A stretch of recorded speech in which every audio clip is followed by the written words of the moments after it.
What are we discussing on today's podcast, you ask? Well, we got to discuss that big D-back series finale win over the Colorado Rockies. It's Jordan Lawlar time and previewing the next series against the Chicago Cubs, all on today's Locked on Diamondbacks podcast. You are Locked on Diamondbacks, your daily Arizona Diamondbacks podcast, part of the Locked on Podcast Network, your team every day.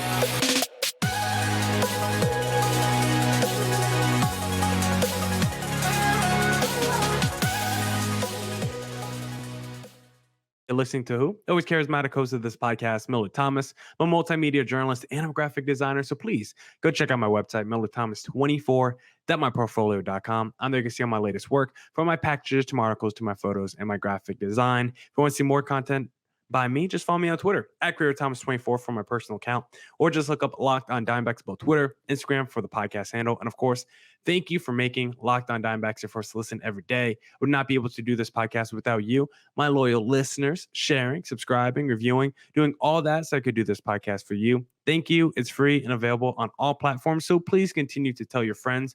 One of those platforms is YouTube, so please hit subscribe on the Locked on Diamondbacks YouTube channel. Now, for today's podcast, we're going to be talking about a whole bunch of things like Jordan Lawlar's promotion.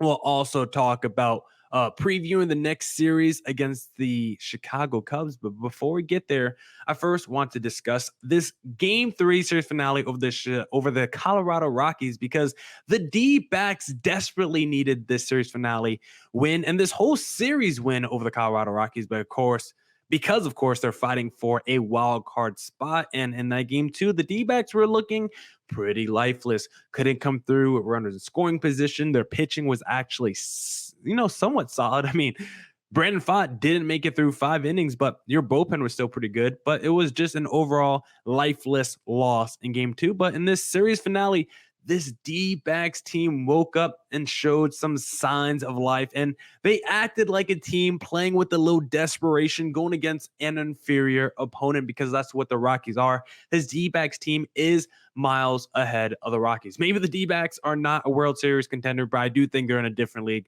than the Rockies. And I think we saw that today because their offense absolutely exploded. You got 13 hits, and it's kind of weird if you look at that box score, because Corbin Carroll got hit in the hand in this game. He left. X-rays came back negative. He should be okay. He should be in Thursday's game against the Chicago Cubs. But if you look at the box score, Corbin Carroll, and then there's like 8 dudes underneath him that like technically pinch hit for him, or not even pinch hit, but I guess replaced him in the game. I don't know. If you look at the box score, it says Jarvis, Rivera, Frias, Nelson, Pavin Smith, Castro, McGuff, right under like they're replacing Corbin Carroll in the game. So it's kind of weird if you look at the box score, but everyone in the lineup had a hit that was a starter not named Corbin Carroll, right? Corbin Carroll didn't get to play much in this game because he left after like the 5th inning, but everyone else not named Corbin Carroll got a hit. Marte was good in this game, 1-4. Pham was huge, 3 hits, 3 RBIs, and really the D-backs had 2 monster home runs in this game that really powered them. Alek Thomas, who has been really, has been picking it up, I think, since Jake McCarthy has been sent down. It seems like Alek Thomas has gotten a little bit hotter at the plate. He was 2 for 4, big 5 RBIs. Huge day from Alek Thomas, who I think is really starting to come into his own a little bit. I think we've really seen him grow as an offensive player in the second half of this season, because last year, he was really good that first month and a half when he first got called up by the D-backs. He was playing really well. Then he had a prolonged stretch where he struggled. He, was up and down with the minors. You look at this season, struggled to begin the season. Also, wasn't the best at times. And then post All-Star break, Thomas spent a little time in AAA. Thomas is back with the D-backs now, and he has just looked really good post All-Star break. It looks like he's growing his confidence. I think he's getting better at the type of pitches he wants to attack. I think he's elevating the ball a little bit more. The hard contact is there. Starting to get a little bit more lift, more line drive, just like what I'm seeing from Thomas with his speed and, of course, his elite defensive ability. Love what we've seen from Thomas recently. Gurriel had a monster home run in this one that was huge. We even got a Longoria hit. Herrera had a couple hits. Perdomo did a few things. Like, this was just an overall team effort where you had extra base hits galore in this series finale. And yeah, the pitching wasn't great because Zach Davies, 5 earned runs, 3 innings pitched. And it's kind of funny because we're going to be talking about the Jordan Lawlar thing later, but my homie sent me a tweet when the D-backs were losing because I don't know who it was, but someone tweeted out, D-backs DFA Nick Ahmed and call up Jordan Lawlar. Just kidding. D-backs down 4-0 to the Colorado Rockies. That was like when the D-backs were down 4-0. He sent that tweet out as a joke. Then literally D-backs end up having one of their best offensive games of the season. They put 12 runs in Chase Field. And then right after the game, Jordan Lawlar called up Nick Ahmed DFA. And I don't know if he had insider info when he tweeted that out or if it was just the most perfectly timed joke of all time, but it was just beautiful things to see, and we'll definitely be talking about Jordan Lawlar coming up here a little bit later. But Zach Davies was not great in this ball game, but thankfully for him, the bullpen was. Bryce Jarvis got a win. He was really good in this 2 innings. No hits, no earned runs. Makes me do question why Slade Cecconi was sent down. I know he was crushed by the Orioles, but Slade has been so good for the D-backs doing different things. And it's like the bullpen has so many dudes I don't trust, like the Castros, the McGuffs, and the Friases of the world. Like, why is Slade Cecconi being sent back down? But at least for today, everyone in the bullpen was very good. You didn't even need to go to a Paul Sewald or Kevin Ginkel. Like, yeah, you pitched Kyle Nelson, but you're basically able to save your 2 best relievers. Frias came in, got 2 strikeouts. Castro, McGuff, and Kyle Nelson all did their job as well. And now when you look at the D-backs, of course, other teams are currently playing, but at least for the standings, of course, a win is going to help. Tied with the Miami Marlins right now in the wild card race.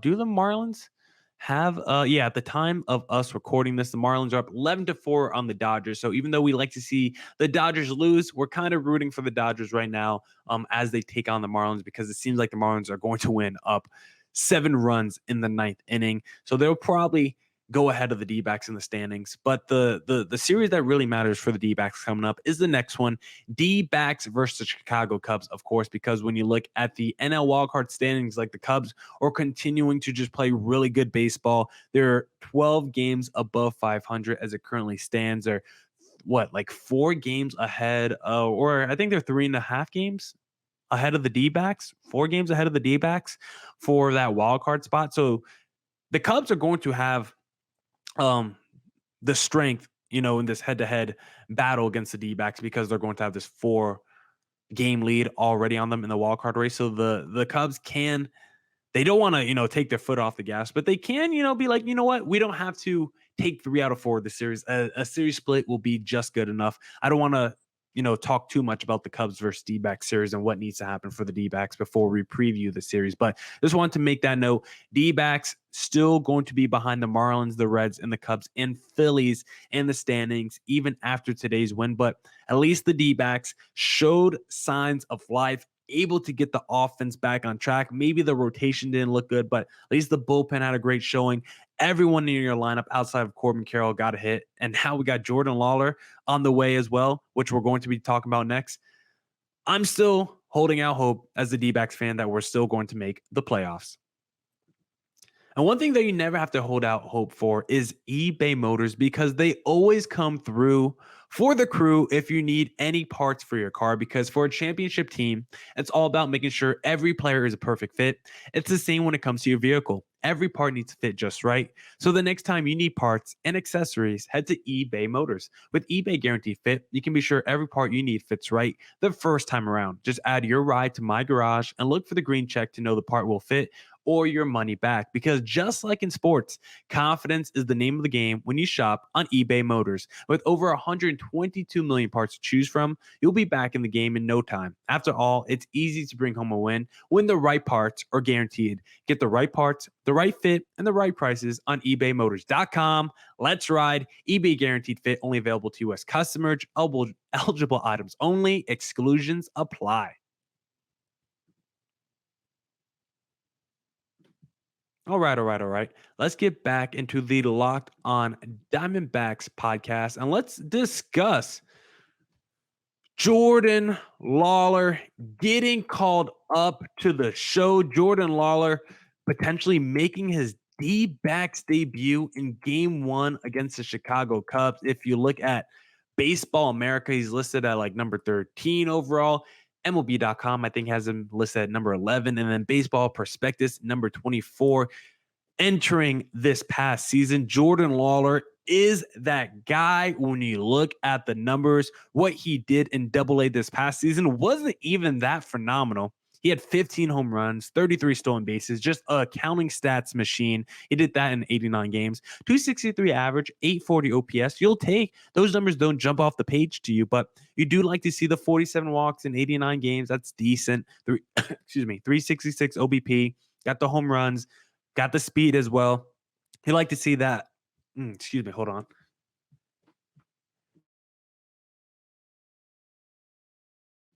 Sorry, I had a cough real quick. Yeah, so for Jordan Lawlar, you love to see the counting stats, but when he got called up to AAA, the numbers didn't fall off for Jordan Lawlar. In only 16 games, small sample size, but a 358 average, a 1049 OPS, 5 home runs, 3 stolen bases, and all I want to say is thank you, Arizona Diamondbacks, for listening to the Locked On Diamondbacks podcast, because how many podcasts have I done the past week where I said, should the D-backs call up Jordan Lawlar? It's time for the NL wildcard team to start calling up their top prospect for this, run down the stretch. Let's talk to Lindsey Crosby about what other prospects D-backs, maybe the D-backs should consider getting called up. So I've been on this train of let's call up Jordan Lawlar. Let's call up the top prospects, down the stretch to really help this team make it, for this postseason push. And that's exactly what the D-backs are doing. And just another sign of the D-backs showing commitment to this season, because at times we've had questioned, how serious are the D-backs for this season, right? Because you are playing a guy for most of the season, a Nick Ahmed. You did trade for a Jace Peterson at the trade deadline. We did see Matt Bum make a whole bunch of starts at the beginning of the season, and it felt like Pavin Smith was batting leadoff or cleaning up like every game. But as the season progresses, the D-backs have probably let their mistakes play out way too long, for stretches throughout the season, but at least they have realized their mistakes and have moved away from it, right? They cut Madison Bumgarner at the beginning of the season. They sent Pavin Smith down to the minor leagues. They move Corbin Carroll up in the lineup, right? You send down Alec Thomas and Jake McCarthy when they were struggling and then called them up when they were playing better. Now you're calling up Jordan Lawlar to help down the stretch. You're DFAing Nick Ahmed, which is maybe the craziest part of this whole thing, because Nick Ahmed, listen, if you could watch a low light reel of Nick Ahmed just this season of swing at pitches, not just in the dirt. These are pitches that are hitting the plate and skipping to Nick Ahmed before he swings, kind of like a kickball. Like Nick Ahmed as a defensive player has always been above major league average, not just above it, has always been one of the better defensive shortstops in Major League Baseball, 2-time Gold Glove winner, but his defense has not been so elite that has outweighed his offensive or lack of offensive contributions, because for his career, Nick Ahmed is a 234 hitter, a 664 OPS guy with a 75 OPS plus. Nick Ahmed has always been a below average player. And I think for this D-backs team, Nick Ahmed is going to be top 5 among a whole bunch of franchise leaderboard stats. But Nick Ahmed, if we're going to be truthful, he was never that good of a Major League Baseball player. Yes, he could play defense. That one season, 2019, when he's a Gold Glove winner, hitting 19 home runs, fine. That guy can be serviceable in your lap, but for the majority of his career, I don't think Nick Ahmed was really that good of a Major League Baseball player. So now that you're swapping him out with a top prospect in Major League Baseball, or top shortstop prospect in Major League Baseball, I guess Jackson Holliday would be ahead of him. Regardless, Lawlar's up there, and to bring him in, what he's going to do for this lineup, the way he's going to stretch it, the depth in the lineup now, because now you just look at, let me go back to today's game as an example of what the best version of the D-backs lineup can be with Nick Ahmed out, because Nick Ahmed, you look at today's lineup, shortstop Nick Ahmed did not play, of course. You had Geraldo Perdomo. But when you think about the best version of the D-backs lineup, you probably got Corbin Carroll in right.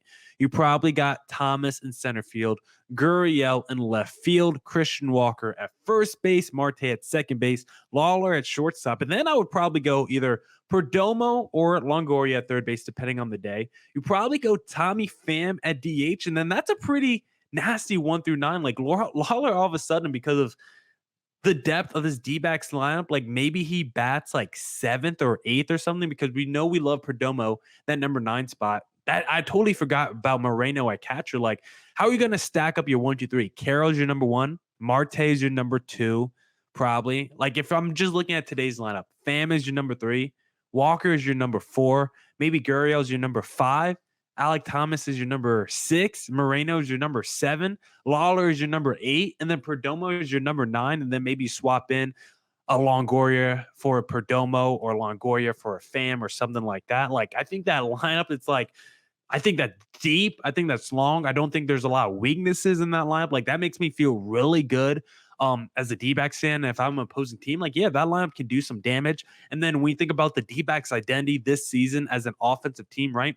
It's all about creating chaos. It's all about creating havoc. And if you're the D-backs, you're adding Jordan Lawlar with that speed, and he's got some pop as well. Hopefully, we don't need Jordan Lawlar to be, come in and just, I don't even know the phrase I want to say, but we don't need Jordan Lawlar to come in and just run away with the rookie of the year and steal it from Corbin Carroll this season, right? We don't need Jordan Lawlar to come in and just do what JD Martinez did for the D-backs when they acquired him at the deadline. But what would be really nice for Jordan Lawlar to do is maybe just do what Corbin Carroll did his very first season with the D-backs, not this season with the D-backs, but 2022. Because last season with the D-backs, Corbin Carroll in 32 games, 104 at-bats, he had 4 home runs, 2 stolen bases, a 260 average, 830 OPS, 133 OPS plus. Like, Corbin Carroll, was he a superstar in those 32 games? No, but he definitely showed the flashes as to why he can be, why he's going to win the Rookie of the Year this season and going to get some MVP votes. So if Jordan Lawlar could come in and just flash for the final stretch of the season, and maybe he does have a 250 average, 780 OPS, but if he could hit, in 30 games, I guess, there's like 18 games left. And 18 games, if you could hit 2 home runs and steal like 5 or 6 bags, I think that would be really impressive. Love that the D-backs called up Jordan Lawlar. Bye-bye, Nick Ahmed. I'm really sorry. Franchise leader, a fan favorite still, but he just has not been that productive for this D-backs team in a long time. Very excited to see what Jordan Lawlar, the next D-backs superstar, can do for the future of this franchise. Now we're going to be talking about the D-backs versus Cubs series. But before we get there, a quick word from our sponsors. And don't forget to catch every D-backs pitch on their hometown broadcast when you download the Sirius XM app and search up Diamondbacks. Now let's preview the next series against the Chicago Cubs because, like I mentioned before, the D-backs are in the thick of the NL wildcard race, and the Cubs are going to be a team that they're playing 7 times over the next 3 series, and this is going to be the most crucial part, the most critical part of their schedule. D-backs, I think, are 4 games behind the Cubs. The Marlins, as we're recording this podcast, did beat the Dodgers, so the Marlins own the 3rd wild card spot. Reds, of course, are ahead of the D-backs because they own the tiebreaker, but the D-backs, 72-68, half game back of that 3rd wild card spot. But D-backs do have potential to climb all the way up to that number 2 spot because next up, like we've been saying, is the Chicago Cubs, and it's a 4-game series. Your next 2 series are 4-game series, which is just kind of fun and interesting. But against the Cubs, this is how the D-backs pitching rotation is going to break down. You got Ryan Nelson versus Javier Assad in game 1, Zach Gallen versus Jameson Taillon in game 2, Merrill Kelly versus Justin Steele in game 3, and then Brandon Pfaadt versus Kyle Hendricks in game 4. The D-backs need more than just a split in this series. Again, this is going to be like the same question that I asked when the D-backs just played this 4-game series against the Cincinnati Reds most recently. Like, do the D-backs need a sweep against the Chicago Cubs? I felt more strongly that the D-backs needed a sweep over the Reds and the Cubs because at the time that the D-backs were playing the Reds, the D-backs had already lost 3 games to the Reds this season. So for the D-backs to own the tiebreaker over the Reds, they had to sweep that last series. So they could be 4-3 against the D-backs. So they could be 4-3 against the Reds on the season. But against the Cubs, the D-backs have yet to play the Cubs this season. So that is why you don't need to sweep. I do think you need to at least win this series because even though you're going to have another series against the Cubs right after this one, I still think you want to take at least 3 out of 4 and just put yourself a half game back of the Cubs. If you split the series, you really don't gain any ground, but if you win 3 out of 4, then you make up a couple games and it gets just that much closer. You win 1 extra game. I just think it matters so much more. I do think winning the series versus splitting the series could matter a lot. Now you can still take the tiebreaker with a series split, because then the next series, 3 games, you take 2 out of 3 there. And now you own the playoff tiebreaker over the Chicago Cubs. But I think it's more important for the D-backs to win 3 out of 4 this time and then win 2 out of 3 the next series. So you can just say, screw the tiebreaker, screw having a tie. I just have a better record than the Chicago Cubs. So for the D-backs, I want to see them take 3 out of 4 against the Cubs. I don't think just 2 games, a series split, is enough. And when you think about who's pitching in this series for the D-backs, game 1 is going to make you kind of on the edge of your seat, because Ryan Nelson has not been good for the D-backs this season. And the last 2 starts for Ryan Nelson, I don't think he's pitched that good. I mean, the numbers say 3 innings, 6 earned runs, 3 innings, 6 earned runs in his last 2 starts. So at least Ryan Nelson is consistent, but he's not one of those guys that was sent down to the minor leagues, got called up, and then immediately started playing well again. No, he was struggling, got sent down to the minor leagues, got called up, and now is struggling still. So I don't know how long Ryan Nelson lasts in this rotation. And it's just another question as to why it's Ryan Nelson pitching instead of Slade Coney. I just don't understand that when Slade Coney has been so good. Javier Assad, don't know much about him, but his stats, 2.69 ERA and 67 strikeouts. He looks pretty good just from the peripherals.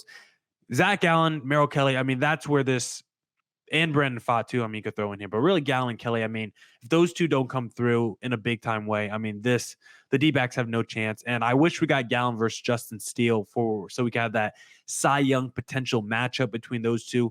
Those 2 guys are vying for that Cy Young award, because like we've said on a podcast recently, did Zach Gallen lose the Cy Young award? He hasn't officially lost the award, he's out the race, but he is no longer the front runner. But a series like this against a team that's directly ahead of you in the wild card race, if Zach Allen could be phenomenal in game 2, elite, electric, 7 innings, no earned run, 12 strikeouts, I think that would be huge. And then also for Merrill Kelly going against Justin Steele, if Justin Steele can struggle in that game 3, and the D-backs can really take it to him, I do think we can maybe see a little flip of the Cy Young award race between a Zach Gallen and Justin Steele. But I do think Gallen would have to be absolutely phenomenal, and Justin Steele would have to struggle mightily. But Zach Gallen, what he does have going for him in these in the Cy Young award race, is going to be volume. He just has a bigger workload than pretty much any other pitcher in that Cy Young award race outside of a couple dudes. So I do like that going for him. And then with Brandon Pfaadt in game 4, it's going to be a massive game time situation to see if he can step up to the plate because look, he's only going to have a couple more starts, 3 more starts for the rest of the season. So these are going to be the biggest starts of his career. These are borderline playoff starts. And of course, Brandon Pfaadt's a rookie. The pressure might be too much for him, but pressure also makes diamonds. And Brandon Pfaadt goes out there and just absolutely lights it up, looks dominant in that game against the Chicago Cubs. I think that'll make us feel really good about Brandon Pfaadt and his long-term future. But all those guys are going to have multiple opportunities. This is only step 1, for Gallen and Pfaadt to make us feel good.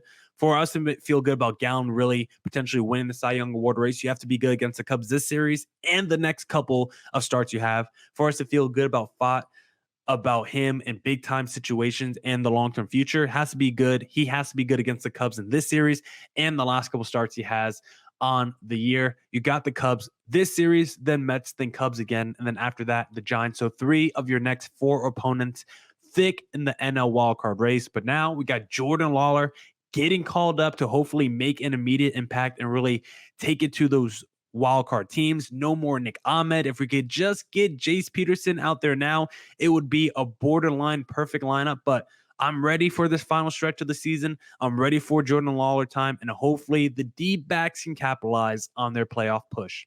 Now, that's it for this edition of the Locked On Diamondbacks podcast. Come back tomorrow for more Diamondbacks news coverage and insight. Thank you for making Locked On Diamondbacks your first listen every day.